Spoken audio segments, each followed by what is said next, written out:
What's good, you guys? Welcome back to For the Underdogs podcast. I hope everybody out there is doing well. Today, I got the pleasure of being joined by Mr. Donnell. Kurt is the CEO and president of Freestar publisher First, and it's really turned into a global tech ad company that has been a powerhouse since he's been taken over. And I'm excited to talk to him because we got to have lunch the other day and kind of dive into each other's backstories. And I think his is really interesting. So welcome to the show. Hey, thanks so much for having me, man. I appreciate it. Yeah, man. So like I said, we got to have lunch the other day. And it's tough for me to even start somewhere in particular, but I kind of want to just get this timeline of when you got to Freestar, because I think it's inspiring from a standpoint of before you got there, you were kind of in that phase of figuring out exactly, you know, what was real to you as far as what you wanted to do. So can you create that timeline for us? Yeah, I think like a lot of people, you set out on one path. I went down a path of being a lawyer. Turned out about day 3 of that journey, I realized it was not my calling in life. Yeah. But, gutted through that for 6, 7, 8 years, did that, learned a lot, but realized where I really wanted to be was on the business side. So left a large law firm, went in-house at a digital media company and kind of learned the media world and then particularly the digital advertising world. Thought that was good, did that for a while, helped grow one company, realized maybe it's time to do something else. Thought I was going to get out of ads, which, weren't curing cancer. So I went to go to Peace, Love, and Harmony, went to a yoga company of all things, did an IPO. It was a roll-up of yoga studios. I was flying around the country taking yoga class every week. It was ridiculous for a couple of years. And came to realize that yoga maybe wasn't quite the peace, love, and harmony that I thought it was. The business of yoga is nuts. Yoga's great. Which is actually crazy to think about in the grand scheme of things. It's a very, very strange business. And like the sort of like guru thing. Yeah. Like these people love yoga. My old CEO used to say this. She's like, Kurt, you like yoga? These people need yoga. Yeah, like, for sure. It's a necessity for them. Interesting cast of characters. And as much as I thought I wanted to be on advertising, the digital media world changes so fast, whether it's privacy laws or the new tech or going from, desktop to mobile or video, all that stuff. It changes like every 6 months. And I needed that hustle. So I had the chance to jump back in Freestar in 2019, took over as kind of hired gun CEO, and been a wild ride since then, man. Grew from like 25 people to about 200 and 8x the revenue over the last 6, 7 years. So it's been a lot of fun, man. Love that. So crazy stat, 2019, you guys were number 1 on the Inc. 5000 list. Yeah. What, from a production standpoint, obviously that's your first year. Yeah. But from a production and a team standpoint, what did that year feel like being at the top of that list, and how did you guys kind of navigate that? So unsurprisingly, Phoenix, Arizona is not the digital media capital of the world. Yeah. It's not New York, not LA. And so Freestar was this kind of sleepy startup in the desert. We were doing some good stuff, obviously grew enough to be number 1 in the Inc. 5000. Kind of put us on the map is what I would say. People took notice. It was fun. Got to meet the governor and everything here in town, but more kind of on that national, global scale, put us out there as a place to be, help with hiring. We were at that point in time still in an office. It was pre-COVID, but kind of that summer did an experiment where we let some folks work from home, and then we built a big global team now, 100% remote in 15 different countries. But it made recruiting easier because you got that shiny award out there, and then big publishers. We work with some of the largest publishers in the world, from Reuters to Warner Music to Associated Press, a bunch of folks like that. And so, a little badge of honor, that good housekeeping seal of approval. Like, it's a real company. It's not some fake thing out in the desert. Yeah, absolutely. What I think is interesting is it's being a remote company, and as far as how you go about your process in picking the right people to join your team, I think it makes it harder when you can't have that face-to-face, in-person, physical type of conversation. How do you kind of go about that in building a company that is predominantly remote? I think there's a couple of elements to it. I think during COVID, we all made some mistakes because we hired office people to be remote. That doesn't work. There's some people that need to be in an office. They need that energy. They need that osmosis learning from other people. I think particularly younger in people's career, just being in the room and listening is important. You soak in a lot more than you realize. For sure. for better or worse, we tend to hire more experienced folks that have already been doing it for a little bit. And so they maybe learned some of that before, but there were some amazing people. I was going through a list of some business development folks that have been at our company, and there was two particular, like, God, I wish they were still here, but they needed to be in an office. Yeah. And so when you're hiring for remote, you got to make sure you've got those people that want to be remote and that are kind of self-starters and appreciate, I guess, the peace of being at home versus wanting the hustle and bustle. So that's an element of it.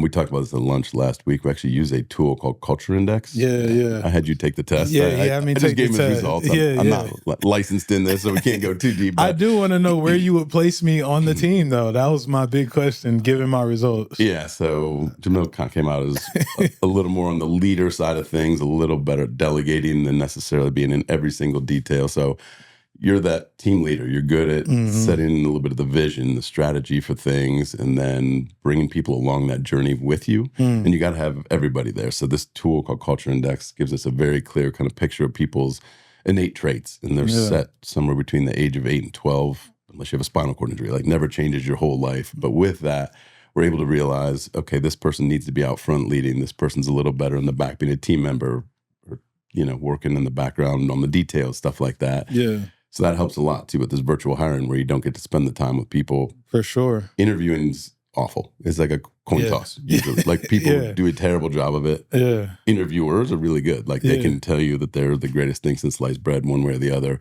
They get in the job and 2 weeks later, like, what the hell did I do, So this lets us cheat a little bit. I can moneyball my team and put together the right thing. So that's an element of it. And then the last piece is just culture and making sure you've got something that people really believe in. We talked about that a little bit too. Like, are people really bought into this mission and want to do that? And can you suss that out in the interview process? The Culture Index thing is an input.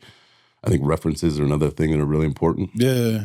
Or try to get the person to do some real work for you. Like pay them to do some project for 5 hours. And see how it turns out. That's interesting. We made the correlation at lunch the other day that being a CEO and a president of a company is similar to being a general manager of a football team, and just the different ways that you may have to build your team based on need and, what other companies may be doing that you may need to kind of take advantage of. Do you look at it that way? I know you have a sport background. Yeah. Like how does having that sport background kind of play into you when it comes to dealing with building your team? I think the game changes every year, much like a football team. Like, are we going to be more pass heavy this year? Or are we more run heavy? That's going to make your offensive line probably look a little bit different. And that's going to, what pieces do we need to add in the draft? And it changes business, sports, whatever that is. What are we doing this year? What do we need this year? And the people that got you from there to here aren't necessarily the people that get you from here to there. And knowing that and understanding when you got to roll with the punches. And sometimes that means you got to move on from the folks that you love. Like as human beings, I've had to part ways with people that I truly care about, love them, their families and everything, but it's no longer a fit. And I think a sports team is the same way, right? Man, I've been in that position where, I thought I was in a good standing with the team. And just from a production standpoint, I think they needed to make a different decision, go younger, go cheaper, whatever the case may be, to get the goal accomplished to what they wanted. So I definitely can resonate with that. And I've noticed since being out of football that business is a sport. Like I put that up on my Instagram a couple weeks ago. Like we can talk about, the physical sports and things like that, but business in itself is actually a sport. And you have strategy, you have a playbook, whether you want to believe it or not, but people have to kind of conduct themselves as this is a sport as well, because it's competitive. Oh, completely. And that's why I love it. It's the 3D chess match every day of the people, the market, the macro conditions of what's going on, and understanding how do we figure that out today. And it's going to change tomorrow. Same thing, like your opponent changes week by week in the league there.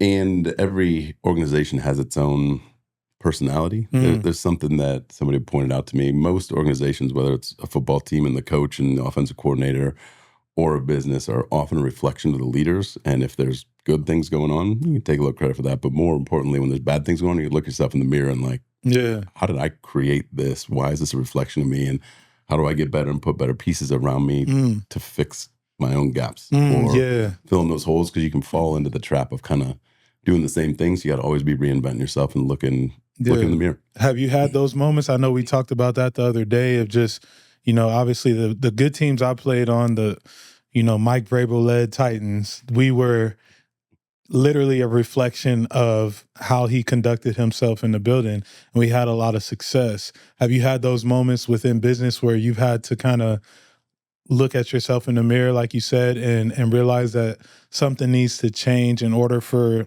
the people under you to be productive? I had a couple of those, both good and bad. I will say on the good side, we're the most like people-centric tech business. Good tech is fine, but people are still what makes it great. And so I really lean in on that and that culture index thing. Like I got a high B, the sociability. Like I really love the people element of everything. Yeah. And so brought that in a good way. The flip side of that is my eternal optimism means that I will give people the benefit of the doubt, sometimes too long. And I've hung on to some folks past their due date. And, I've learned over time to get comfortable making those changes, the more you do it. And a big piece of that is every single person I've ever let go has ended up in a better place for them. And that helps you sleep at night. But when you're letting go of somebody, family, kids, everything, you don't want to do that. And so you maybe hang on a little too long. And every single time I moved on from something, like, man, why did I do that 90 days ago? So, and that's a reflection on me of trusting the your best gut in everybody. It's taken me a while to get there, but I give people the benefit of the doubt. Maybe to a fault sometimes. And so as an organization, we've gotten better about that. That's a good lesson to learn. Obviously, I think all of us experience that in the entrepreneurial kind of field when you want to start growing and scaling to a certain extent. I want to ask you, what's your take on the AI versus the human kind of piece? Like, do you think are you a proponent of AI? Obviously the times are changing and things like that, but people are scared that it's going to take jobs and all of this thing. And you just said the human, aspect to things is very important. So what's your take on it? I think AI is unbelievable. It lets us exceed human potential, but it has to be used for the right reasons. I think sometimes it's a solution looking for a problem, and people are just throw AI at this, throw AI at this. We're doing a big thing in my company right now where we had all the teams, we got to come an AI champion in every group. And instead of like, where can we use AI? We first had them come, what are your team's 2 or 3 biggest challenges? And got all those down. Got a project manager kind of help lead this. Only after that did we distill it down to, okay, these problems could be fixed by AI. And then we had that project manager, here's the different tools, whether it's some of the Google tools or other things. How do we then fit that in? My working analogy on this is like AI needs to be the frosting, not the sprinkles. Yeah. It needs to be something that makes it truly better and not just sort of this additive thing on top that's actually kind of junk. It doesn't taste that good. Like it needs to be the real part of it. And to the point of people's jobs, we had a big conversation with the company of like, we're not doing this to save money. We're doing this to let you do more important things during the day instead of doing the stupid data entry tasks or this and the other thing. Yeah. And then doing your thinking nights and weekends when you're in the shower or whatever. Like, I want you thinking like that all day, every day, because the dumb stuff's taken care of. Yeah. So I think it's a matter of using it correctly. We're in the digital media advertising business. It is interesting, some of the digital content creation with AI. I think that's a little scary. I think it's I just watched the actual on social media, like, they're creating movies out of AI, and the people in the movies aren't real people. Yeah. But they look real. They look like true actors. Like, I feel like if anything, it's going to kind of mess with Hollywood and how, productions of movies come out. Oh, yeah. Yeah. That Google had their big conference a couple weeks ago. There was an article about 100 new AI features from them. One of them, I think, is called Veo 3. You can create they did create like a full feature-length film in like a couple days using the whole thing, and you could not tell. Yeah, I think it was like 3 days or something like that.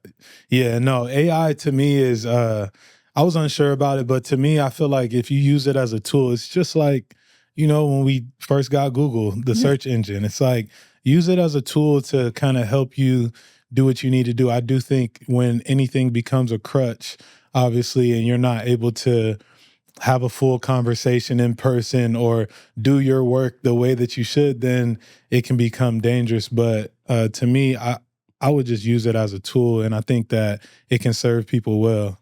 Oh, from a productivity standpoint, it's unbelievable. Yeah. Like I've got sort of a joke. There was a guy on our team that put together like all our knowledge base and everything into one, but he made Kurt GPT.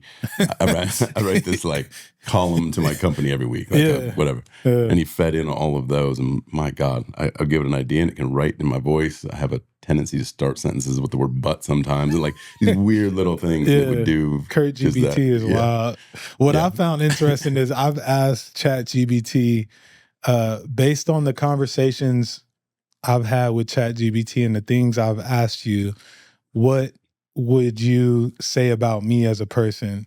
And what does that? Well, it says like you're goal driven. You have, a lot of creative ideas. Sometimes it'll give you the pros and cons. Yeah. Sometimes you have a hard time, driving it home, but you need something to kind of bring your mind back to that point. But I think everybody should, if you use ChatGPT, you should use that and see if it's spot on about you, because it's kind of wild if you think about it, that it can spit that. Are you doing it right now? Yeah, do it. I'm telling you, it's interesting and it'll be spot on. So I would definitely recommend doing that if you haven't. Let's talk about your sport. Go ahead. One thing for the business owners out there, it's an amazing way to do competitive research and understand things about yourself. Flip on that deep research feature in ChatGPT and, what is Freestar's reputation? What are the pros and cons? It will give you this unbelievable rundown about your business. And you can do the same thing about your competitors. So do you use that? Tip. Yeah, we did it very separately. It's funny. My head of marketing and I both did the same thing within a week of each other, and it spits out some unique stuff you can do about your own personal brand too. Yeah. Okay, I'm gonna have to do that for the underdogs for sure. Yeah. Is it accurate though? Do you feel like freakishly accurate? Wow, like scary how good it was. Okay, digs through everything from Glassdoor to Google reviews to everything, and pointed out good, bad, and ugly. Some good stuff. Taylor, is it accurate for you? I mean, it knows every piece of gear I have, every musical thing. It says I don't just dabble in media. I'm building and leading projects. I'm a musician and a performer, detail-oriented, curious thinker, involved in a present parent. I asked a lot of questions about my 3.5-year-old, I guess. Navigating personal challenges. Should have a mic up. Yeah, no, it's all good. But yeah. No, that's interesting. You just reminded me something. Obviously, Kurt being a father is something that intrigued me about the way that you kind of go about being a dad. And you had said something the other day to me that I had repeated to my wife, and just how you travel around with your kids and how well-rounded, that will make them in the long run, but also having the ability to kind of keep them humble in a sense. How does that work for you as far as, just being a dad and being able to have the ability to take your kids around with you? My wife and I made a deal when we got married that we were never going to slow down the travel. We both love it and have that wanderlust, want to go see the whole world. And we've had both of our kids on 6 continents by the age of 6. They turn 11 and 13 next month. And so we've done a lot since then. Just got back last night from a one-night trip to California. Got on the first flight Saturday, back home yesterday, taking them all over the world. And I think it's the best way you can expose people to different cultures and how people do things, new languages, and how you figure out. Like, and even in a foreign country, I'm like, Kenzie, go figure out how to go get the bill from the guy. And like, make him go do some different things. I think it brings that sort of texture and fabric to life that's different than if you're just in that echo chamber. We live in, I think, one of the more beautiful places in the country here in Phoenix, Scottsdale, Arizona, but it's so different than every other place. Got taken to Venice and see the canals and all those things. My daughter would say that's her favorite place. Yeah. My son loves getting to see the mountains and lakes and everything. Like, I think it's good, and it teaches them that people have to live differently. And it's pretty easy to just get in your own world and do the same thing over and over again. And gives them resilience. Last night, we kind of changed flights yesterday, so my wife and I were up 2 rows from them, and they were 2 rows behind us, thought there wasn't going to be somebody in the middle, and then someone said, crazy woman sat down in the middle. And she didn't smell the best. And she's all over the place. And they're just like laughing about it, shooting us texts. They weren't freaking out. So, yeah, that's good. That's good. They'll be well-rounded in terms of just dealing with people in general. What I found fascinating was, and I think this is maybe just a perception of people, but anytime when you're running a business at a high-performing pace, I think the perspective, you don't get their perspective a lot. And you said something that was really eye-opening, and it was that you get 18 summers with your kids. I think every mom knows that one somehow or another. I just heard The that. dads don't. Dads don't. Yeah, but yeah. I get 18 summers with my kids. My son, like I said, turns 13 next month. Yeah. He probably doesn't want to hang out with me after maybe this one or the next one. Yeah, for So sure. you got to take advantage of those moments and go take the adventures. I would encourage anybody, if you get a chance, go live someplace else. We've lived in Arizona for the last 15 years, from Ohio originally, but packed up the kids and went and lived in New York City for a summer. I love New York. Had the opportunity of that. Went and lived in LA for a summer. Realized those weren't probably my permanent homes, but getting to have that opportunity and be ingrained in the culture there, and going to walk to get your groceries in New York, or get to go watch the sunset on the beach, working all day, but get to go do that stuff. It just gives you perspective in the world. And I would encourage anybody to go take those adventures if you can pull it off. Yeah, I think what's interesting about that as well is just being present in the moment. And we talked about that at lunch, of just the emotional awareness. And that's something that is intriguing to me about you as well. What kind of played into you learning about you read a bunch of behavioral books and things like that, I'm a nerd. but what played into you learning about emotional awareness and behavioral techniques and things like that? Because I think that is something that I've obviously, gotten into post-career, but it's something that it's a skill that's taken for granted. I think I'm just a curious person in life. Like, if I see something, like, how does that work? I want to take it all apart. And I think the most fascinating challenge is, why do people do things? How can you nudge them to do the things? There's a great book called Nudge by Taylor and Sunstein. But in business, for instance, or on a team, how do you get the best out of that other person on your team? And I mentioned this quote to you the other day. The hard part about coaching is that you need to comfort the trouble and trouble the comfortable. You got to get people out of that. And some days people need a hug. Some days they need a kick in the ass. And figuring that out, how you get the best out of everybody and how you get the best out of a team, is just fascinating to me. How can you get people to do more of what you want, less of what you don't? And it's interesting because different people need different things. Some people you can yell at them. Like, even sports, like, yell at me, I'd get pissed off and it would make me better. You yell at my son, he's going to kind of shut down a little bit more, where he needs that encouragement. Similarly, on a team in business, some people want that name and lights, public recognition. Some people just want the cash comp. Some people want the quiet thank you. And understanding what those things are for each person, you're going to help get a lot more out of each individual. And then you can put together that team of high performers. Yeah.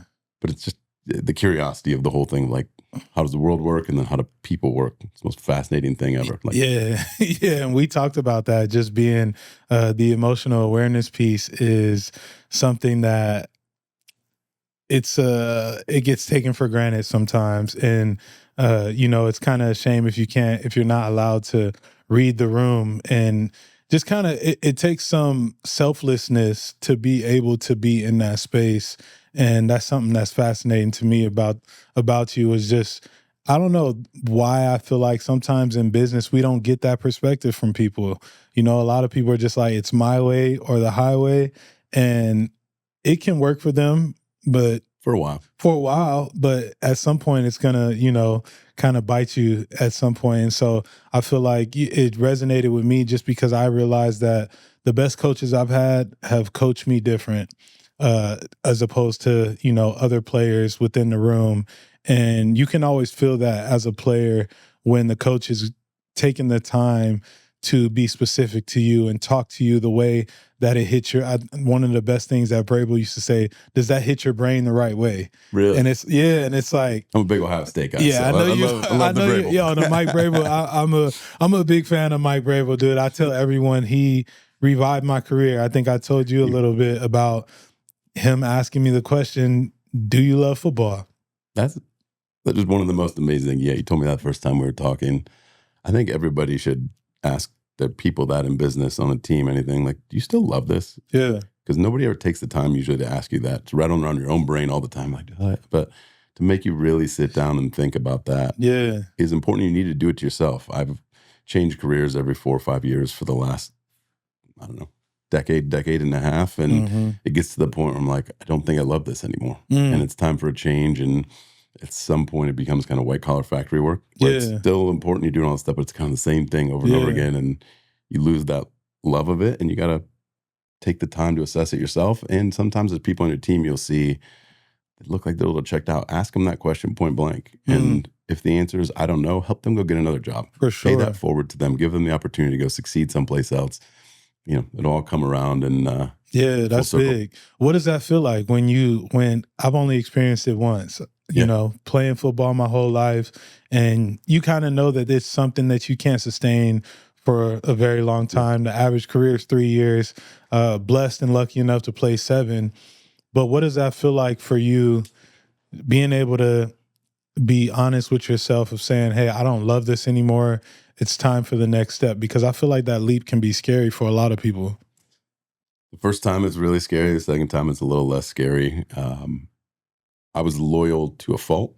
I'm very loyal now, but not to a fault, and try to be a little more honest with myself when I hit that point of like, am I waking up thinking this? Am I enjoying putting my head on the pillow, proud of what I did that day? Or am I just kind of like going through the motions? And once you get to that point in time, it's tough. I've been lucky that some things have landed in my lap. Both of my last 2 jobs, I was kind of poached to go do. So yeah, it was, I was kind of getting that feeling in my head. I'm a big believer that the universe pushes things in front of you when it's time for them sometimes. For sure.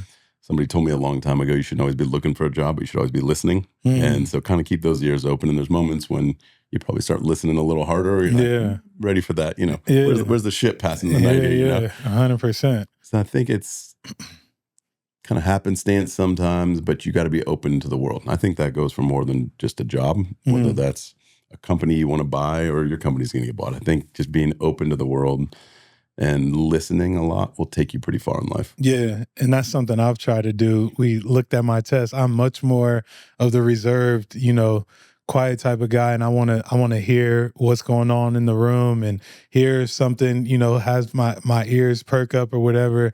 I think that's something that's again a learned skill in getting out of the NFL for me was, okay, how can you start to grow in that fashion? I think a lot of athletes have the issue of like, we think that when we're done playing, people are going to come and bring you opportunities instead of you being able to present yourself in a way that an opportunity can come to you.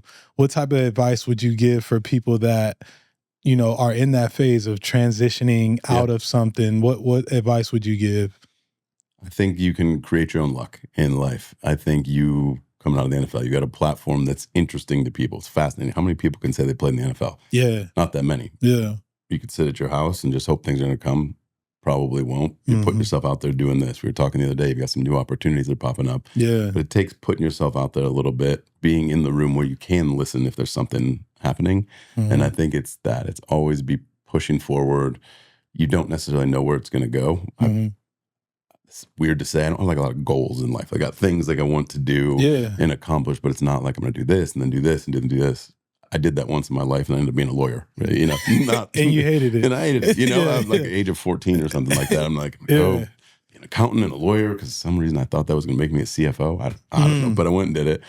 I'm like, well, that sucked. So now I've kind of like rolled with the punches a little bit more and let, opportunities pop up, jump on those. I would say until you're 40, say yes to everything and do everything. After 40, start saying no to more things. One of the best pieces of advice, I got to do this leadership thing, the Conscious Business Leadership Academy with the Conscious Capitalism Movement. The guy Roger Sisodian wrote it with John Mackey, who started Whole Foods. Amazing program, but one of the things that really stood out to me at the end was the dumbest thing is every time you say yes to something, you're saying no to something else. Every yes I say to, I'm going to go do that work dinner, I'm not hanging out with my family.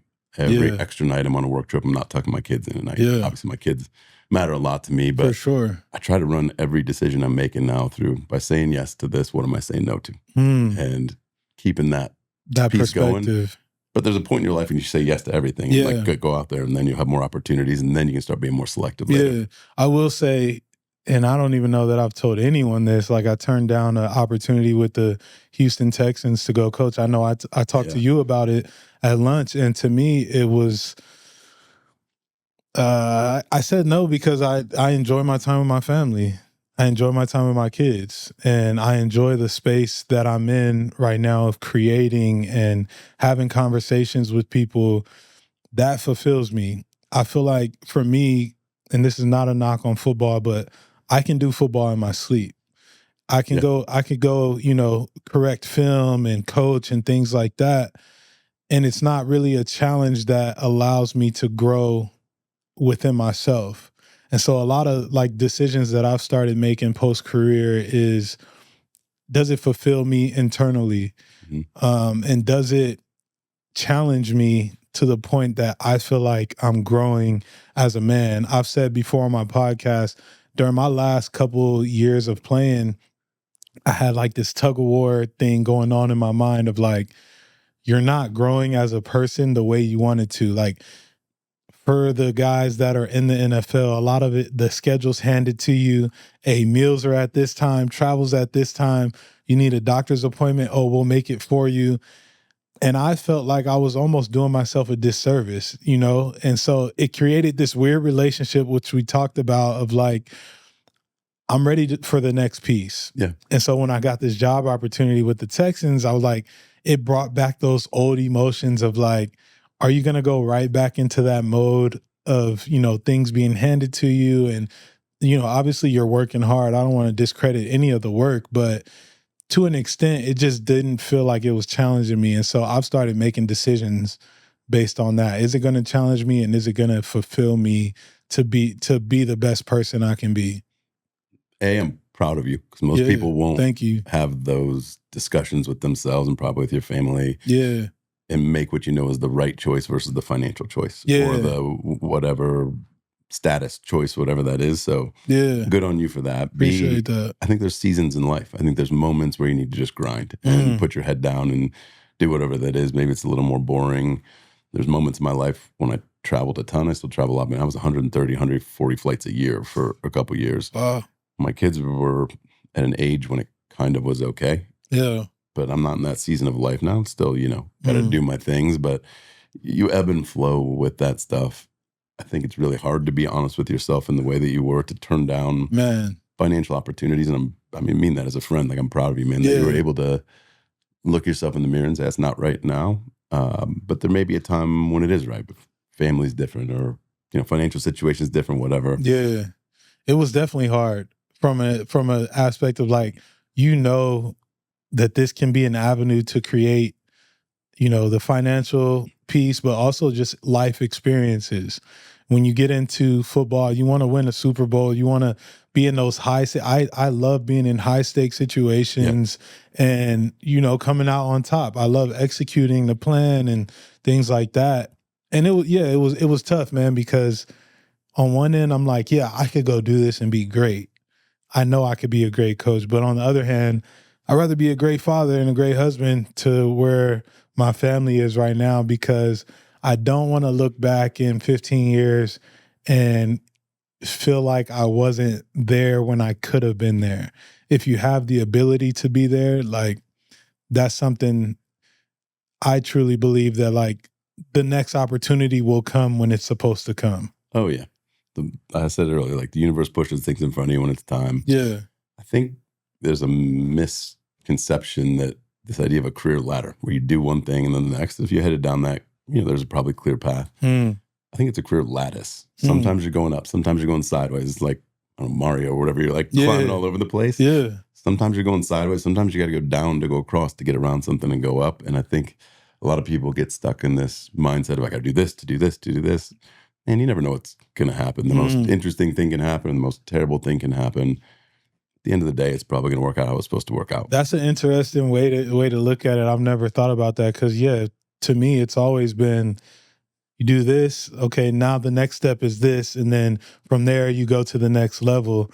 But it's not always like that. I took a pay cut 2 jobs in a row to get where I wanted to be. One was leaving Ohio to move out here, because I knew I was pretty miserable as an attorney. I really was. Like, in therapy at the end of the whole deal. But, oh, man. But was living in Ohio where it was really gray and whatever. I just was kind of done with it. So I decided Was it like a seasonal type of deal? Yeah, man. Yeah. From like October until March, it was like gray. Dude, I lived in Buffalo, and a lot of people don't know. Okay, I'm gonna let you tell your story. Yeah. Oh, no, it's good. My last year in the NFL, I had another opportunity to sign back with Buffalo, and I said no. Really? Because my wife was miserable in Buffalo. She had seasonal depression, really, really bad. Yeah. And so I said no, and that was it. There was like no other opportunities. If I had went back to Buffalo, who knows? Maybe we get another couple years. But the seasonal depression thing is real, and it wore on our family for sure. And I was just like, I can't do that again. I mean, I moved out here 15 years ago for that reason. Yeah. Little plug for our sunny Scottsdale out here. Yeah. When you wake up and it's sunny outside and you're looking at the mountains, the rest of your day just starts off better. You're not 100%. slogging through the rain. You're not cold. It's a little warm right now, but there's something to that. Get outside, folks. Get some sunshine. It's important for you. What's your morning routine like? I'm a night person. Like, I'm much more likely to be up till 1 a.m. than up at 5 a.m. Okay.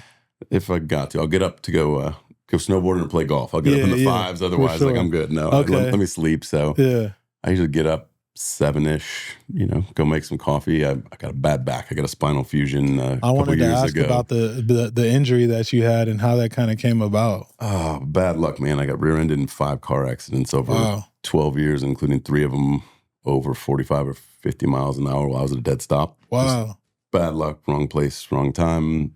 Got a spinal fusion, made it a lot better, and then it got a little worse. But we got this little stretching routine I do every morning, do some stretches, and then a 2-minute plank every morning, and getting that blood flowing. I will tell you that, even if it's like 5 squats, 10 lunges, 5 push-ups, and the plank, it takes you 5 minutes. If you can't do that a day, you got a problem. Gets the blood flowing and everything. So there's that. Usually check in on the emails, the Slacks, all the stuff, then get my kids up and off to school. And right now, they learned how to sleep in this summer. But yeah, for sure. It's a good thing. Yeah, and then work from home. So, into the desk and turn on the work mode for the rest of the day. Yeah, I'm a big proponent of getting up and getting moving.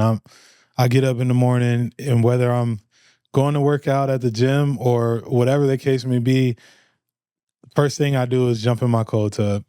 I'm like, that's changed everything for me from a mental standpoint. Are you not? I think I'm weak. Yeah, are you not a cold water type of person? Like if you go to the spa or whatever, and there's like the hot tub cold tub thing, I'll do it. But just getting up and jumping in a bucket of ice water every morning sounds horrible. It's at 37 degrees, but still okay. So the nice thing about it is being in Arizona. Yeah, it's 112 today. Yeah, you get to allow your body to heat up throughout the whole day. And it has a ton of health benefits when you think about it. Your metabolism is speeding up. It allows the blood flow to just, pump a little harder. So that's like, I'm a big guy. I sweat easy. So when I can jump in a cold tub first thing in the morning and I'm cool throughout the day and allow my body to heat up, it just, I don't know, it sets me up for the day. But even outside of that, mentally, when I was going through a lot of things post-career, depression, anxiety, all of those things, jumping in cold water was something that relieved me from the depression piece and the anxiety piece. Because if you think about it, when you jump in the cold water, the first thing you want to do, I got to get out. That's anxiety talking to you, like almost that voice of anxiety telling you need to get out of this water right now. Now, when you're able to control that for the 3.5-4 minutes you're in there, now you're starting to work on things outside of the cold tub. Like you can now start to know I'm controlling my mind and I'm talking. You hear your own voice instead of that voice telling you need to get out. So like controlling your own fight or flight thing. 100%. It's you're playing chess at the end of the day. Like I'm a big proponent of any type of like sauna, anything that puts stressors on your body that allows you to mentally talk yourself to a calm level, because I think that it serves you so much better just in everyday life when you do have those moments of like the mind racing or you're feeling anxious. Like if you're able to tap into that in those little moments, it becomes that much easier outside of those moments. I think it's important to do hard things in life. Yeah. Like I love to hike, and you're on a tough hike. You're like, God, this sucks. You get to the top. You're like, yeah, I did that. Yeah. And it reminds you that like all of our track record in this room is 100% on getting through tough things. Like 100%. everybody's is, Yeah. pretty much. Like, is no matter how hard it is, and it takes you a while in life to learn this, but things get thrown at you like, oh my God, this is the worst thing ever. You're like, is this really a problem in a week, a month, or a year? Mm-hmm. If it's not a problem in a year, it's probably not a big thing. And there are some, terrible health things or whatever that is that matter. 100%. There's a lot of stuff. We talked about this a little bit the other day. Like everybody has their level 10 stress thing of the day. Yeah. And I think it's an important thing for relationships of your partner's level 10 stress thing is probably a lot different than yours. And it's going to go vary day by day, but you need to remember that's still their level 10 stress thing of the day. But learning to put that in context of, this month or this year can sometimes help to make things not feel like such fire drills. Mm-hmm. Yeah, that was a good piece of advice that you gave me and offered me a lot of perspective. What does the we, not me mean to you? I know that's something that we talked about and it's something that's on the website. And so just kind of explain that and because it's also something that is in the NFL a lot. When you walk out of a locker room before the game, we, not me. I would love to hear your perspective on that. Yeah, it's one of our 4 core values. Like most companies, when I walked in the first day, there's these posters that have values and all. I'm like, oh, those are nice, whatever. And our founder's like, those are bullshit. Those are the ones we made up when we were starting a company. And about a year into the whole thing, they kind of crowdsourced the values of the company. Publisher first, we represent publishers. Like everything we do puts them first. We, not me. It's not my trash on the floor. It's not your trash on it's our trash on the floor. And that is a mentality, I guess, I've always had. Maybe it's the Midwestern in me or something, but like I'm the CEO of the company, but I'm also the first one that's cleaning up after the party or whatever that is. Mm-hmm. And I think that sets the tone of humility, and we're all in this together. And nobody's too big for anything. Am I allowed to swear on this podcast? Yeah. I've got a very firm no assholes and no ego policy. And I've slipped occasionally and squinted and let some people stick around that I shouldn't have that were violating that first part. And that's where you can ruin things. That's one bad apple ruins the bunch. And if you keep that we, not me thing in there of like, we're doing this for the greater good. We're playing a long game. We're going to do this together, and you get people to really buy into it. Or it's not some poster on the wall.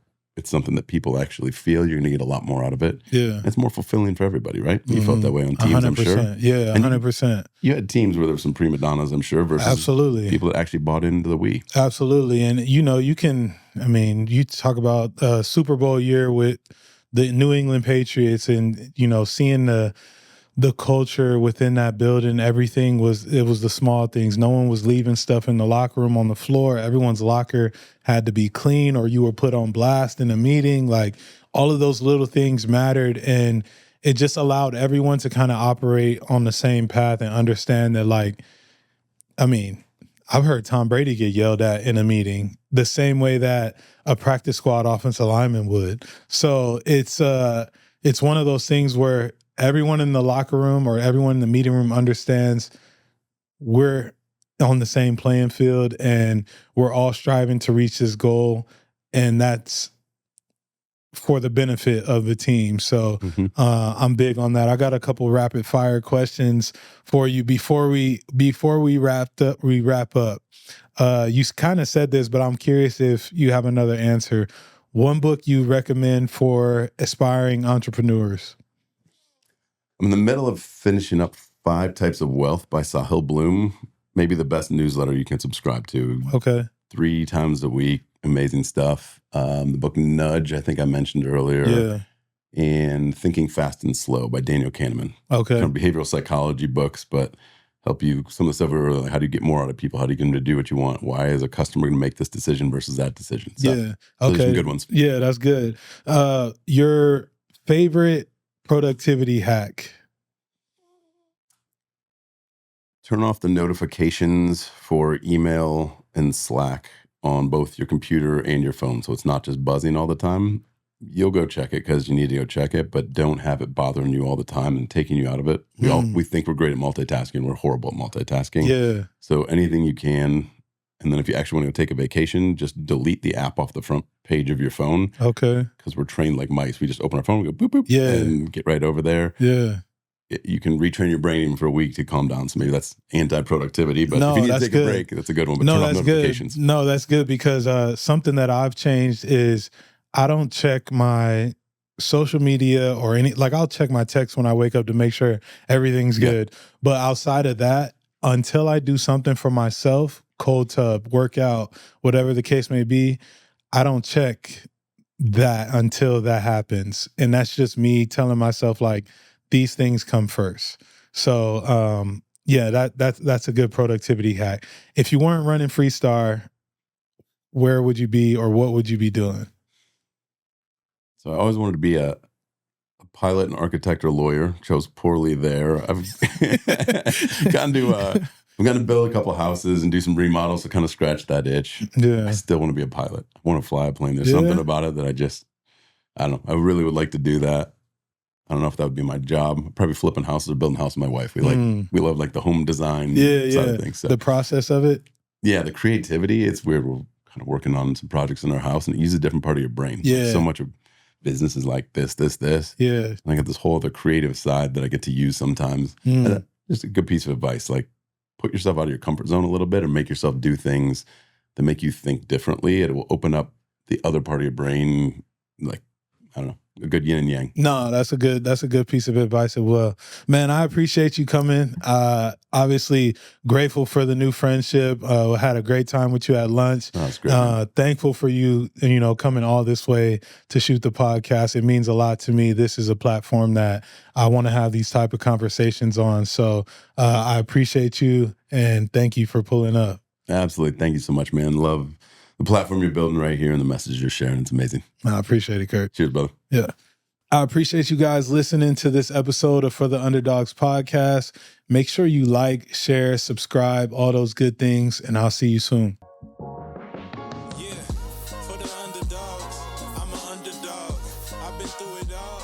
I could never fall.